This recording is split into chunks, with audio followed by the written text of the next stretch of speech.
The beast immediately looked back. Maybe my heavy breathing or shaking from fear let it know that I was there. When it turned, it had something familiar holding it in its hand and mouth, something I should not have seen.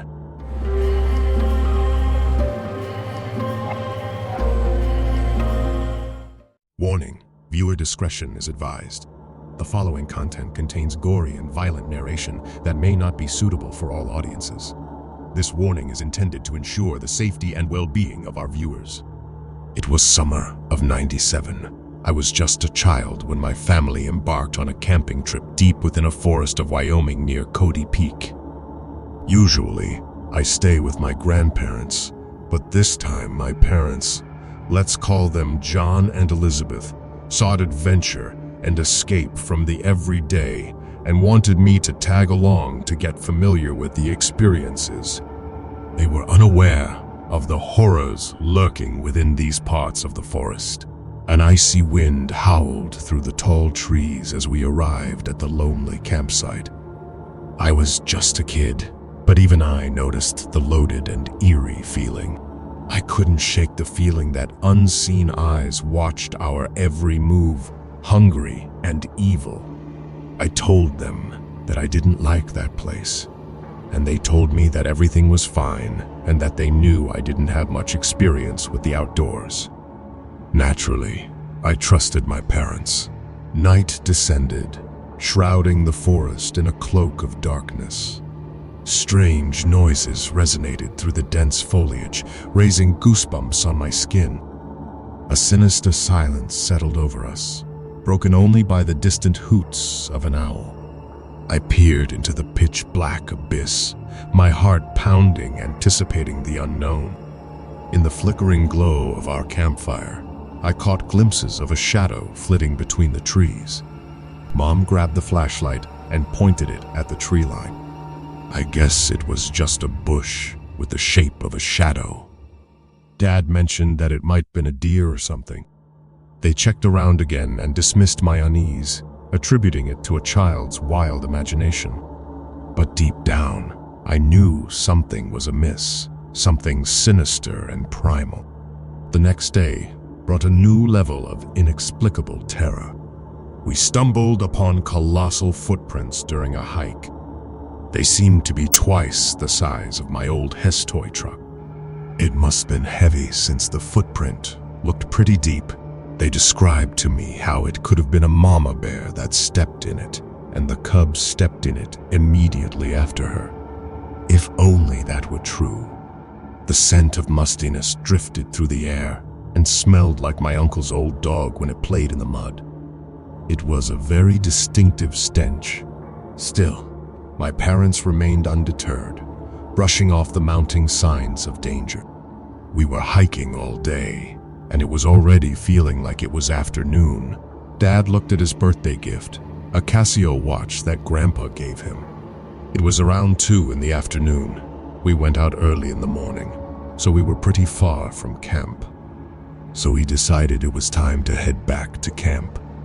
He said we would make it before dark since we had made several stops coming this far.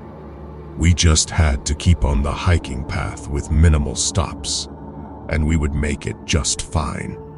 Only this time, we took another route of the hiking paths, the one that was less well kept, so to speak. They had a map of the area, so I fully trusted that they knew what they were doing.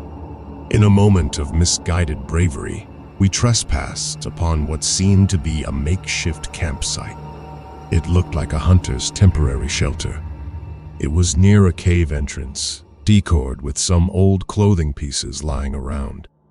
That stench came back, and it smelled like someone took the original smell and made an extract of it. It was so concentrated, you could almost taste it in the air.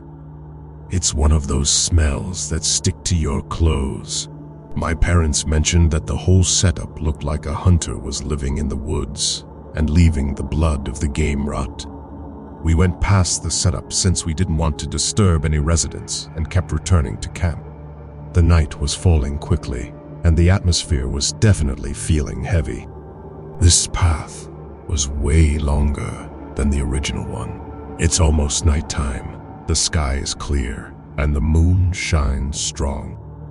We start hearing some strange vocalizations. It was not deer, bear, or mountain lion. It sounded half human, half beast. We stopped to listen. The vocalizations were horrible. Then suddenly, it stopped.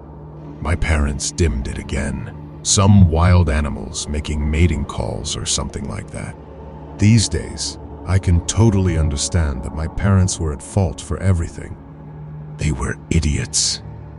Anyway, you know, when you don't have any other light, the moon's light seems enough to see where you're going.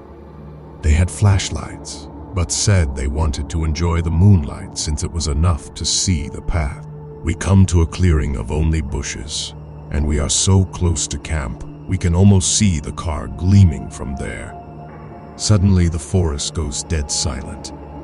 Only a soft breeze could be heard, carrying that stench only even stronger than before. A smell of wet dog, with rotten eggs and sweat mixed together.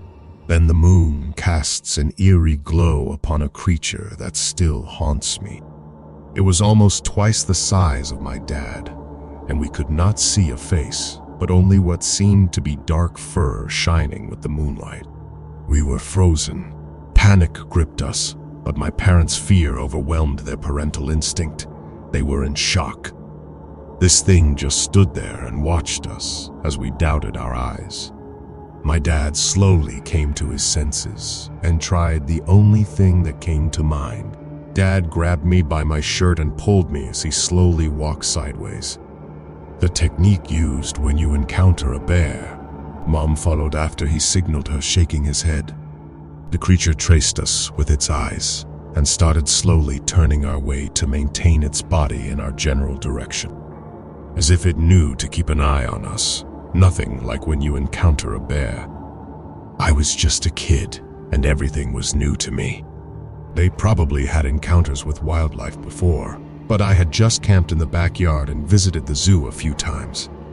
As this thing turns to keep track of us, the moon finally hits it at the right angle for me to see its face.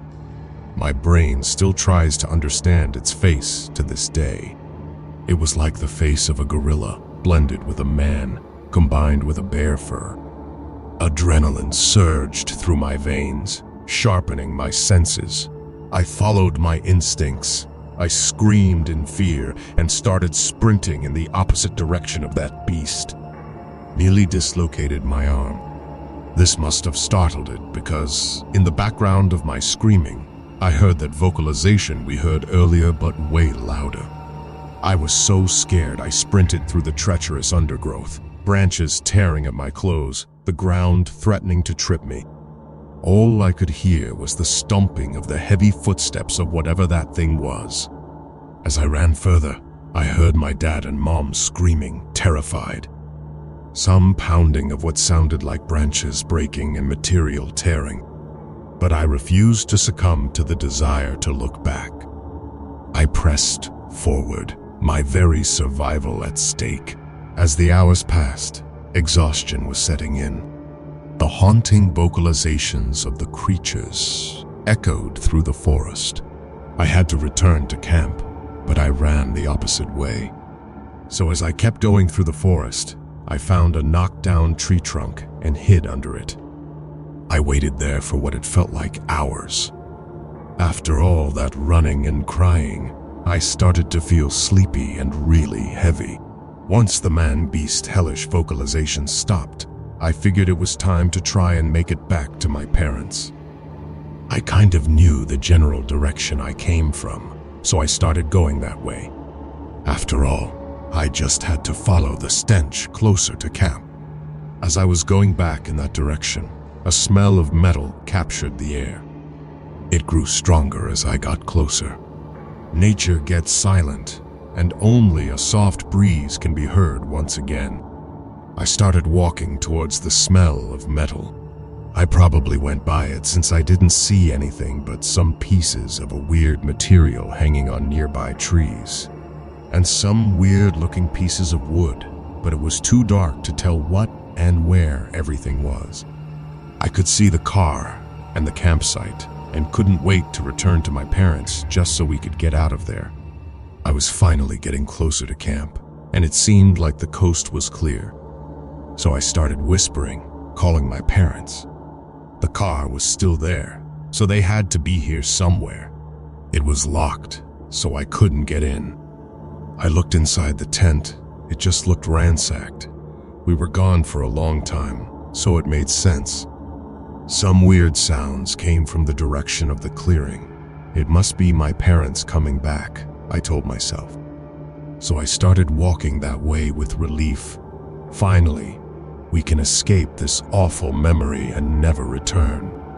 I get closer to the clearing, and in the middle of the moonlit clearing, I find myself face to face with the beast again. The man-beast was kneeling this time, entertained with something it sounded like chewing. Even kneeling, it was way taller than me. Panic struck again, hope left, and despair came in. I was frozen again, looking at it while it chewed on something. So many things were going through my mind. Where are my parents? What should I do? Which way should I run? Should I even attempt to run at all? Should I use Dad's technique of walking sideways? I was overwhelmed by the amount of thoughts running through my head. The beast immediately looked back. Maybe my heavy breathing or shaking from fear let it know that I was there. When it turned, it had something familiar holding it in its hand while chewing on it, something I should not have seen as a kid. What I could make out of it with minimal moonlight was the glimmer from my dad's gift, the Casio watch, still attached to his arm. I repeat, an image a kid should not see, ever. The creature stood up, and its enormous form towered over me. It emitted a guttural growl or vocalization that rattled my bones. A feeling of anxiety and dread overtook me. I had to get out of there. Once more, I started running in the opposite direction. The only thing that came to mind while running was the question, where should I run? So I thought the car, but it was locked. So the road we came in? I heard the stomps of the creature behind me. I headed to the road and kept going. I was drained, even more than working 14-hour shifts as a grown man now is not as tiring as that day. At some point, I encounter a creek and decide to follow alongside it. The thing is still behind me, stomping, but it's getting slower. At last, a sign of hope. Literally a sign from National Yellowstone Park right next to US Highway 14. Bruised and scarred, I emerged from the wilderness, forever carrying the weight of those images. I stand in the middle of the road, and a car sees me, and the lovely couple starts asking questions. I tried to contain myself, but couldn't, and suddenly became a kid again and started crying. I told them, my parents are dead. I saw his arm. It was chewing on it. They were horrified that a kid my age was describing something like that. But they didn't believe me that it was not an animal. Finally, I succumbed to the curiosity of looking back. I saw it one last time. The man-beast, the creature, the gorilla bear man, the Bigfoot. The creature retreated, vanishing into the depths of the forest, its haunting presence forever carved in my memory. The couple didn't believe me and told me it was probably just a grizzly. The sheriffs told my grandpa it was a starving bear, but he knew better. He was the only one that believed me, an experienced hunter and survivalist. He knew that bears don't do that level of damage, sucking the flavor out of the bone. Somebody else saw the thing near the park entrance a few days later and reported it. The bear, right? Driven by a mix of fascination and fear, my parents insisted on delving further into the heart of the wilderness. Their thirst for adventure blinded them to the invisible tendrils of danger closing in around us, and they paid the highest price. My story stands as a testament to the terrors hidden within the depths of nature, a warning to those who dare defy the boundaries of the unknown. I don't care if you believe me. I, the sole survivor, witnessed the horrors within the shadows of the wilderness. The story is an eternal reminder of a child who faced the unimaginable. My parents were idiots, but it must run in the blood. Because 20 years later, I still go to the same area every year to look for the wretched beast to get my hunting trophy. The tradition started with my grandpa, but after he passed away, I kept it going. Someday, I will hunt down the inhuman creature that took away my childhood, the despicable Bigfoot. If you watch this entire video, I appreciate your commitment, so you better appreciate mine. So hit that freaking like button before leaving. Anyway, thanks for watching. And keep watching while they're watching you.